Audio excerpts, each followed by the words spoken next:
সাগরদিঘিতে বাংলাদেশি শরণার্থীদের নিয়ে উদ্বেগ কার্তিক মহারাজের। বাংলাদেশে হিন্দুদের অনুপ্রবেশকারী নয়, শরণার্থী হিসেবে ভারতে আশ্রয় দেওয়া দরকার। সাগরদিঘির একটি অনুষ্ঠানে এসে এমনটাই মন্তব্য করলেন ভারত সেবাশ্রম সংঘের প্রতিষ্ঠাতা সম্পাদক কার্তিক মহারাজ। এদিন তিনি বলেন, বাংলাদেশ ইস্যুতে আগামী মার্চ মাসে দিল্লিতে প্রধানমন্ত্রী ও স্বরাষ্ট্রমন্ত্রীর সঙ্গে বৈঠক করবেন তিনি। এ বিষয়ে কি বলছেন কার্তিক মহারাজ চলুন শোনা যাক। Bureau report, S news Bangla. Malda Dinajpur চলে যাবে, তখন তিনি বললেন না, তখন তিনি জানতেন না। তখন তিনি বলছেন যে একজন এনআরসিতে একজনকে তাড়িয়ে দিয়ে নরেন্দ্র মোদীর বাপ পারবে না, তখন তিনি চিৎকার করলেন পার্লামেন্টে। এখন এসে আমাদেরকে বলছেন যে মুর্শিদাবাদ, মালদা, দিনাজপুর চলে যাবে। এই মুহূর্তে এখন তিনি এই কথা বললেন। এখন এই কথা আমরা একটু বললাম যে খুব দুঃখজনক যে আজকে আমরা এত বল। পশ্চিমবঙ্গের মানুষকে কি বার্তা দেবেন যে বাংলাদেশের যে পরিস্থিতি এই মুহূর্তে বর্ডার সংলগ্ন এলাকায় প্রতিনিয়তই একটা অশান্তি দেখা যাচ্ছে? এটা প্রথমেই বাংলার মানুষকে, পশ্চিমবঙ্গের মানুষকে জানতে হবে যে মতবাদটা সৃষ্টি হয়েছিল আরবে, সেই মতবাদের ধর্মগ্রন্থ অনুসারী যারা পৃথিবীকে দুটো ভাগে ভাগ করেছেন, বিশ্বাসী অবিশ্বাসী, যারা বলছেন যে মূর্তি ভাঙা আমাদের রক্তে, তাদের সঙ্গে কখনো মিলন হতে পারে না। সেই ধর্মের অনুগামী যারা, তারা প্রকাশ্য জনসভায় দাঁড়িয়ে যে কথা বলছেন, দুর্ভাগা, অভাগা, হতভাগা,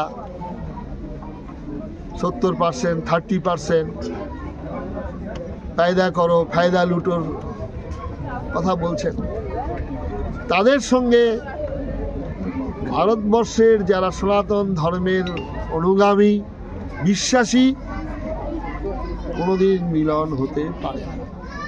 অসম্ভব, অবাস্তব। 1947 সালের দেশভাগের কারণ ওই মতবাদ।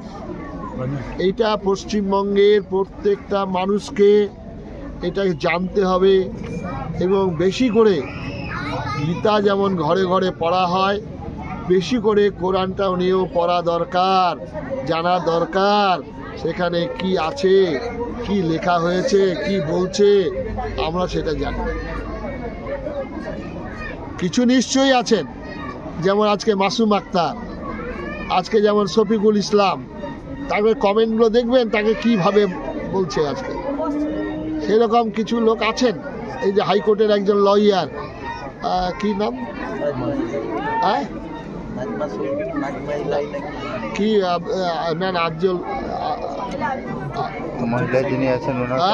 মহিলা যিনি আছেন ভাবে বক্তব্য রাখছেন এবং বলছেন যে আমাদের পূর্বপুরুষরা এই যে দ্বিজাতি তত্ত্বের বিভাজনে আমরা যাইনি, ভারতবর্ষে ছিলাম, আমাদের সৌভাগ্য, ভারতবর্ষে ছিলাম আমরা বলে আজকে বেঁচে আছি। যাক না আজকে সেখানে ফলার না, পাঠিয়ে দেয় না ওখানে যারা বলবেন এই কথা। মার্চে তো আপনি দিল্লি যাচ্ছেন, মার্চে দিল্লি তো যোগাযোগ হয়ে গেছে, কথাবার্তা। প্রধানমন্ত্রীর সাথে কি দেখা করছেন? নিশ্চয়ই দেখা করবো এবং স্বরাষ্ট্রমন্ত্রীর সঙ্গে কথা হয়েছে, পিএর সঙ্গে, তারিখ দেবেন বাংলাদেশের ব্যাপারটা নিয়ে যাওয়া। কারণ এখন আমাদের পশ্চিমবঙ্গের মানুষরা যেটা বলছেন, অনেক রাজনৈতিক দলও এটা বিরোধিতা করছেন, কিন্তু আমি বলবো এটা বিরোধিতা করার কোনো প্রশ্নই নেই। আজকে তারা ধর্মীয় কারণে, দেশটা যখন বিভাজন হয়েছিল তখন জওহরলাল নেহরু তাদের প্রতিশ্রুতি দিয়েছিলেন, ইন্দিরা গান্ধী প্রতিশ্রুতি দিয়েছিলেন, রাজীব গান্ধী প্রতিশ্রুতি দিয়েছিলেন, যেদিনই আসবেন তারা ভারতবর্ষ সাদরে তাদেরকে গ্রহণ করবেন, জায়গা দেবেন। তারা অনুপ্রবেশকারী নয়, তারা হচ্ছে শরণার্থী হিসাবে আসছেন, তাদের আশ্রয় দেওয়া আমাদের কর্তব্য। ভারত সরকারের বর্ডারে তাদের সিল করে রাখা হয়েছে, তারা সেখানে মারা যাচ্ছেন, সেখানে অনাহারে রয়েছেন, এটা ভারত সরকারের কর্তব্য। আজকে যারা অনুপ্রবেশ ঘটিয়ে যারা জঙ্গি ঘটাচ্ছেন, জঙ্গি আন্দোলন করছেন, জঙ্গি ঘটছে, তারা অনুপ্রবেশকারী। তারা নানাভাবে সেখানে সংখ্যাগরিষ্ঠতা বজায় রেখে সেই জায়গায় তারা তাদের মতবাদটাকে প্রচার করে তাদের জন্য আবার একটা পবিত্র ভূমির আদায় করার জন্য তারা ব্যস্ত হয়ে গেছে। প্রতি মুহূর্তেই তো আমাদের বিভিন্ন জায়গা থেকে বাংলাদেশি ধরা পড়ছে এবং তাদের ধরা ব্যাকগ্রাউন্ডে পড়ছে, এবং পশ্চিমবঙ্গে বিশেষ করে এটা একটা বিরাট তাদের ধর্মশালা হয়েছে। এটা ধর্মশালা। ফিক্সড ডিপোজিট তাদের দুটো রয়ে গেল, হ্যাঁ, পাকিস্তান আর বাংলাদেশে এটা ফিক্সড ডিপোজিট থাকলো, আর এটা হয়ে গেল জয়েন্ট অ্যাকাউন্ট। তার মধ্যে কি মুর্শিদাবাদটা আলাদাভাবেই? মুর্শিদাবাদটা তো বটেই। মুর্শিদাবাদের পরিস্থিতি, যেহেতু এটা বর্ডার এলাকায় রয়েছে সেখানে, এবং এখানে মুর্শিদাবাদ সম্পর্কে তো এখন আমাদের সাংসদ তিনি তো ভালোভাবেই বলেছেন। সুতরাং এখানকার মানুষ, তবুও আমরা বলবো যে আমাদের যে নানা ভাষা, নানা মত, নানা পরিধান, বিবিধের মাঝে দেখো মিলন। আমরা তবুও বলবো, মার অভিষেক, এসো এসো তরা মঙ্গল ঘট, হয়নি যে ভরা, সবার পরশে পবিত্র করা তীর্থ নেড়ে এই ভারতের মহামানবের সাগর তীরে, আমরা বলবো। কিন্তু মনে রাখতে হবে, লীলা মজুমদারের একটা বই, মনে হয় কোন ক্লাসে পড়েছি আমরা, বম থেকে জানোয়ার তুলে আনা যায়, জানোয়ারের মন থেকে বম তুলে ফেলা যায় না। ভুলে গিয়েছিলাম। তার প্রতিষ্ঠাতা বাঙালি। আবার রামকৃষ্ণ মিশন, এটাও পৃথিবীর বিখ্যাত মিশন, তারও প্রতিষ্ঠাতা বাঙালি। ছোটখাটো বিশ্বাসত্র, এরও প্রতিষ্ঠাতা বাঙালি। বাংলা আজকে এই অবস্থা, স্বাধীনতার আন্দোলনেও বাঙালির অবদান সবার সব থেকে বেশি। আবার স্বাধীনতার যে মুক্তি মন্ত্র, এটা বন্দে মাতরম, তারও স্রষ্টা ঋষি বঙ্কিমচন্দ্র। সুতরাং বাঙালির ইতিহাস, বাংলার ইতিহাস সমগ্র বিশ্বে ছড়িয়েছিল। যে কোনো কারণেই হোক, আজকে খুব দূরদূর পার্শ্ববর্তী বাংলা, সেখানেই চিন্ময় দাস প্রভু, যেটা বাংলাদেশে যেসব মহাপুরুষরা জন্মগ্রহণ করেছিলেন, তারা প্রথম থেকেই চেষ্টা করেছিলেন যে আমাদের ভেদাভেদ ভুলে, আমাদের মধ্যে এত ভেদাভেদ যে হাড়ি লুচি নাতর গম, ব্রাহ্মণ ক্ষত্রিয় বৈশ্য শূদ্র, এই ভেদাভেদটা আমাদের বিরাট ক্ষতি করছে। তো সেখানকার যেসব মহাপুরুষরা, সাধু সন্ন্যাসীরা পারেননি দেশ ভাগের কারণে, কিন্তু চিন্ময় দাস প্রভু একটা কমন প্ল্যাটফর্মে নিয়ে এসেছেন সমগ্র বাংলাদেশের হিন্দু সমাজকে।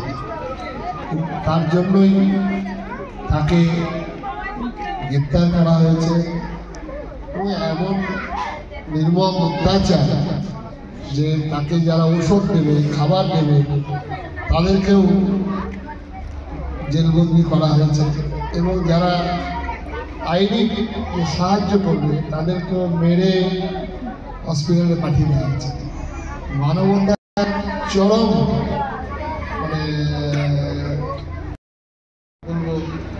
নিদর্শন, এত জঘন্য, যেটা কল্পনা করা যায় না। একটা মানুষ মানুষের জন্য যে একটা মানবিকতা, সেটাও নেই। সুতরাং আজকে এটা চিন্তা করতে হবে যে পৃথিবীকে দুটো ভাগে ভাগ করেছে,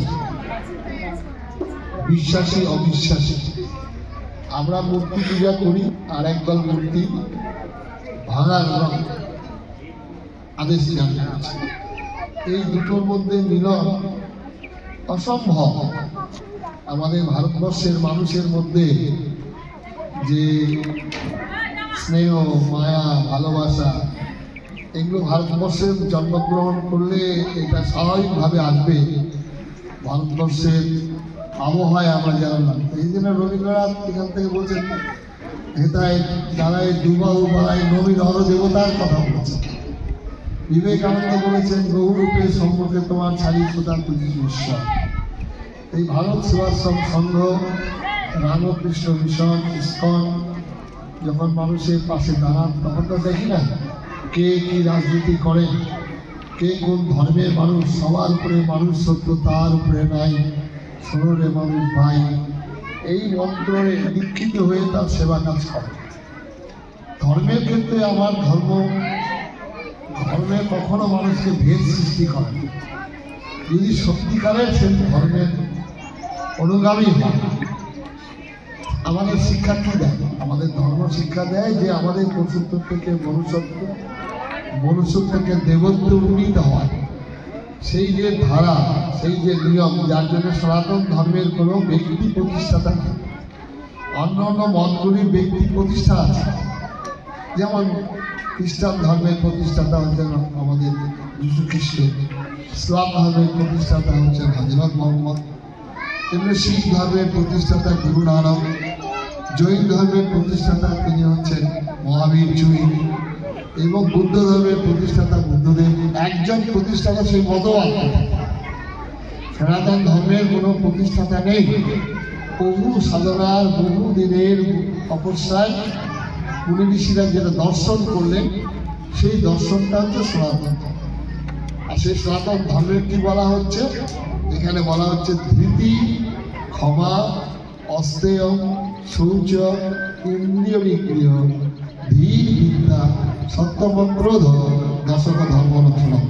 এখানে কৃষ্ণের পূজা, রামের পূজা, শিবের পূজা, কালীর পূজা, দুর্গার পূজা, আমি বৈষ্ণব, এ শাক্ত, এ শৈব উল্লেখ নেই। ধর্মের সংজ্ঞাতে এটা উল্লেখ নেই।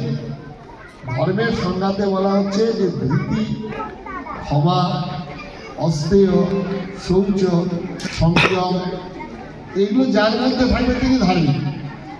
আচার্য স্বামী প্রণবানন্দজি মহারাজ বলছেন, ধর্ম নাই মালাই ধোলাই, ধর্ম নাই মন্দিরে মসজিদে গির্জায়, ধর্ম নাই বেদে পুরাণে কোরআনে। আপনারা একটু অবাক হচ্ছেন যে স্বামীজি আপনি বলছেন, আপনাদের গুরুদেব বলছেন গেরুয়ার মধ্যে ধর্ম নেই, মন্দিরের মধ্যে ধর্ম নেই। আপনারা মন্দির করছেন, আপনি নিজে গেরুয়া কাপড় পরেছেন, নিজেরা কুম্ভ মেলায় কোটি কোটি মানুষ দিয়ে স্নান করছেন। ধর্মের সঙ্গে এটা কোনো সম্পর্ক নেই। ধর্মের সঙ্গে এটা কিন্তু ভালো বোঝার ব্যাপার আছে, ধর্মের সঙ্গে কোনো সম্পর্ক নেই। ধর্ম হচ্ছে দুটো দিক, একটা হচ্ছে অন্তরঙ্গ সাধনা, একটা হচ্ছে বহিরঙ্গ সাধনা। অন্তরঙ্গ সাধনা যদি না থাকে, বহিরঙ্গ সাধনায় কোনো লাভ। সুতরাং আমি রাতে পায়জামা করে আর ঠাকুর দাদা পাঞ্জাবি করে আমি উপবাস করলাম, আর আমি লাল টকটকে দৈনিক কাপড় পরলাম, এর মধ্যে ধর্মের কোনো ধর্ম হচ্ছে